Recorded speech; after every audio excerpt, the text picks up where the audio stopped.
जिले की हलचल। आकाशवाणी लखनऊ से प्रस्तुत है जिले की हलचल। आज सुनिए बरेली और कौशाम्बी जिलों की हलचल। पहले सुनते हैं बरेली जिले की हलचल। आलेख और स्वर है नाजिया अंजुम का। बरेली में होली का त्योहार पूरे हर्ष और उल्लास के साथ मनाया गया। शहर में हर जगह होली का खुमार देखने को मिला। कहीं सड़कों पर होलियारे अबीर और गुलाल के साथ मस्ती करते दिखाई दिए तो कहीं महिलाएं एक दूसरे को रंग लगाती नजर आईं। होली के अवसर पर हिंदू सोशल ट्रस्ट की ओर से होली मिलन समारोह का आयोजन किया गया, जहां सभी राजनीतिक सामाजिक संस्थाओं ने अपने स्टॉल लगाकर एक दूसरे को होली की बधाई दी और त्योहार की खुशियां बांटी। होली से एक दिन पूर्व बरेली में ऐतिहासिक राम बारात का आयोजन किया गया, जिसमें होलियारे रंग में सराबोर होकर शहर की सड़कों पर निकले और रंगों के पर्व का आनंद लिया। राम बारात के आयोजक रविंद्र गौड़ ने बताया, ये रामलीला 165 वर्ष पुरानी है और ये होली की जो राम बारात है ये एक अनोखी अपने आप में विश्व में प्रसिद्ध है। इसके अलावा और कहीं नहीं होती है। ये नरसिंह मंदिर से प्रारंभ होकर विभिन्न क्षेत्रों में जाती है, पूरे शहर में घूमती है। जगह जगह इसका भव्य स्वागत होता है। जहाँ जहाँ से ये गुजरती जाती है वहाँ रंग बंद होता जाता है। बरेली जिले में अंतर्राष्ट्रीय महिला दिवस पर झारखंड के राज्यपाल संतोष गंगवार और प्रदेश के वन एवं पर्यावरण मंत्री डॉक्टर अरुण कुमार ने जिले की उत्कृष्ट कार्य करने वाली महिलाओं को सम्मानित किया। निजी संस्था द्वारा महिला दिवस के अवसर पर आयोजित कार्यक्रम में झारखंड के राज्यपाल ने कहा कि भाजपा सरकार महिलाओं को सम्मान दे रही है और वे शिक्षित एवं आत्मनिर्भर होकर देश के विकास में अपना योगदान दे रही हैं। सरकार द्वारा ये प्रयास किया जा रहा है। इस अवसर पर वन मंत्री डॉक्टर अरुण कुमार ने कहा कि प्रदेश सरकार नारी शक्ति को सम्मान देने के लिए उनकी शिक्षा, स्वास्थ्य, स्वावलंबन के क्षेत्र में लगातार काम कर रही है। उन्होंने कहा कि महिलाएं अगर विकसित होंगी तो देश विकसित होगा। गत दिनों बरेली में ब्रज प्रांत की समन्वय बैठक का आयोजन किया गया, जिसमें ब्रज प्रांत से आए संघ कार्यकर्ताओं ने शिरकत की। बैठक में पहुंचे केंद्रीय मंत्री बीएल वर्मा, पशुधन मंत्री उत्तर प्रदेश धर्मपाल सिंह, वन मंत्री अरुण कुमार सक्सेना शामिल हुए। बैठक के बाद मीडिया से बात करते हुए केंद्रीय मंत्री बीएल वर्मा ने कहा कि उत्तर प्रदेश का बजट एक शानदार बजट है, जिसने सभी के हितों का ध्यान रखा गया है। केंद्र और उत्तर प्रदेश का बजट अब तक का सबसे बड़ा बजट है। इस बजट में सभी वर्गों का ध्यान रखा गया है। केंद्रीय मंत्री ने कहा, भारतीय जनता पार्टी बाबा साहब का सम्मान करती है।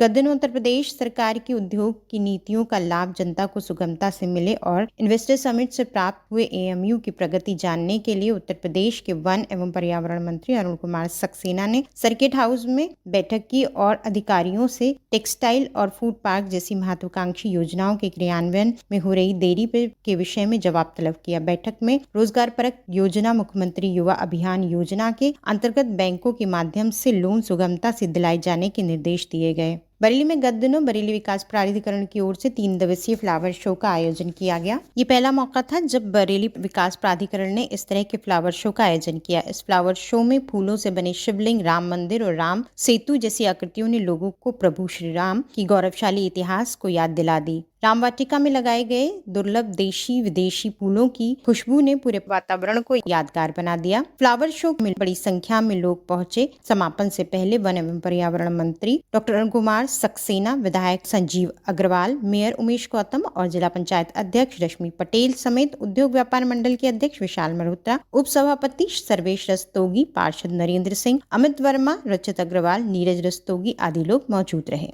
वर्ल्ड हेरिटेज की सूची में शामिल बरेली की होली वाली रामलीला का मंचन किया गया। अयोध्या के कलाकारों ने भगवान के स्वरूप में रामलीला का प्रदर्शन किया। वमनपुरी में शुरू हुई रामलीला मंचन के पहले दिन कथा व्यास मुनेश्वर दास ने कथा सुनाकर जानकारी दी। लीला मंचन का प्रारंभ श्री लक्ष्मी नारायण के स्वरूपों द्वारा फेरी निकालकर हुआ। बरेली में लगभग 165 साल से इस रामलीला का मंचन होली के समय पर होता आ रहा है। इस रामलीला को देखने के लिए देश विदेश से लोग यहाँ आते हैं। कई विदेशियों ने इस रामलीला पर शोध भी किया है। बरेली जिले की हलचल के बाद आइए सुनते हैं कौशाम्बी जिले की हलचल। आलेख और स्वर है सोनेलाल का। कौशाम्बी जिले में होली का पर्व और रमजान को सकुशल संपन्न कराने के लिए 8 जोन और 14 सेक्टर में बांटा गया। जिला अधिकारी मधुसूदन हुल्गी ने बताया कि सभी सेक्टरों पर मजिस्ट्रेटों की तैनाती की गई है। उन्होंने बताया कि जिले के 13 थाना क्षेत्रों में आने वाले प्रत्येक गांव में होलिका दहन और रंग गुलाल को सकुशल संपन्न कराने के लिए पुलिस बल तैनात रहा। कौशाम्बी जिले के प्रभारी मंत्री दिनेश प्रताप सिंह ने पठन पाठन में रुचि न लेने पर प्रधानाचार्य को निलंबित कर दिया। बीते दिनों विकासखंड मंझनपुर के ग्राम सभा सैदनपुर में जिले के प्रभारी मंत्री दिनेश प्रताप सिंह ने कॉमन सर्विस सेंटर का लोकार्पण किया। स्वच्छ भारत मिशन योजना के अंतर्गत अवशिष्ट प्रबंध केंद्र का शिलान्यास किया। इस दौरान उन्होंने प्राथमिक विद्यालय और आंगनबाड़ी ग्राम पंचायत भवन सैदनपुर का निरीक्षण भी किया। प्राथमिक विद्यालय में अध्ययनरत कक्षा 2 और कक्षा 6 के छात्रों के पूछे गए सवालों का जवाब न दे पाने के कारण प्रधानाध्यापक को निलंबित कर दिया। उन्होंने बेसिक शिक्षा अधिकारी को निर्देशित किया कि छात्र छात्राओं को पठन पाठन के साथ साथ जनरल नॉलेज भी दिया जाए। प्रभारी मंत्री ने आंगनबाड़ी केंद्र में महिलाओं को होली की शुभकामनाएं दी। इस दौरान सभी महिलाओं ने सरकार द्वारा संचालित योजनाओं के बारे में जानकारी दी। प्रभारी मंत्री ने 5 लाभार्थियों को आयुष्मान कार्ड और 6 रोग से ग्रसित 3 महिलाओं को पोषण पोटली भी दी। साथ ही गर्भवती महिलाओं की गोद भराई और 4 स्वयं सहायता समूह की महिलाओं को स्टार्टअप योजना के तहत 9,50,000 का चेक दिया। कार्यक्रम में किसानों को पोर्टेबल स्प्रिंकलर प्रमाण पत्र भी दिए गए। कौशाम्बी जिले में 29 महिलाओं को ई लॉटरी से आबकारी लाइसेंस मिला है। मंडलायुक्त प्रयागराज विजय विश्वास पंत ने बताया कि वर्ष 2025-26 के लिए आबकारी नीति के अनुसार ई लॉटरी के द्वारा आबकारी लाइसेंस आवेदनकर्ताओं को जारी किया गया है, जिसमें देसी अंग्रेजी शराब और बियर की 1,262 और भांग की 131 दुकानों में 29 महिला आवेदनकर्ताओं को लाइसेंस ई लॉटरी से जारी किया गया है। उन्होंने कहा कि पहली बार आबकारी नीति में महिला अभ्यर्थियों ने आबकारी दुकानों का लाइसेंस लेने के लिए बढ़ चढ़कर हिस्सा लिया है। महिलाओं को भागीदारी देने से आबकारी नीति में बदलाव आएगा। कौशाम्बी जिले में अंतर्राष्ट्रीय महिला दिवस में उत्कृष्ट कार्य करने वाली महिलाओं को सम्मानित किया गया। जिला पंचायत अध्यक्ष कल्पना सोनकर ने बताया कि नारी सुरक्षा, नारी स्वावलंबन और आत्मसम्मान के साथ साथ महिला उत्थान और इनके विकास के लिए केंद्र और राज्य सरकार कृत संकल्प है। उन्होंने कहा कि बेटी बचाओ बेटी पढ़ाओ और कन्या भ्रूण हत्या पर रोक लगाने वाली महिलाओं ने सराहनीय कार्य किया है। प्रदेश सरकार बैंक सखी के माध्यम से महिला समूहों को ऋण देकर आत्मनिर्भर और स्वावलंबी बना रही है। महिलाओं की समस्याओं के निस्तारण के लिए थानों में स्थित हेल्प डेस्क बनाई गई है। अंतर्राष्ट्रीय महिला दिवस के अवसर पर बाल सेवा योजना में छात्राओं को लैपटॉप दिया गया। जिले की खुशी पांडे को शादी अमतान का 1 लाख चेक दिया गया। साथ ही इंटरमीडिएट की 14 हाई स्कूल की 10 मेधावी छात्राओं को चेक देकर सम्मानित किया गया। राज्य महिला आयोग की सदस्य प्रतिभा कुशवाहा ने अंतर्राष्ट्रीय महिला दिवस के अवसर पर छात्राओं को आत्मबल और सुरक्षा के लिए प्रेरित किया। कौशाम्बी जिले में अटल आवासीय प्रवेश परीक्षा 11 केंद्रों में संपन्न हुई। मुख्य विकास अधिकारी ने बताया कि अटल आवासीय विद्यालय प्रवेश परीक्षा में 2,940 छात्रों में 2,225 छात्र सम्मिलित हुए। कक्षा 6 में 1,270 तथा कक्षा 9 में 274 छात्रों ने परीक्षा दी।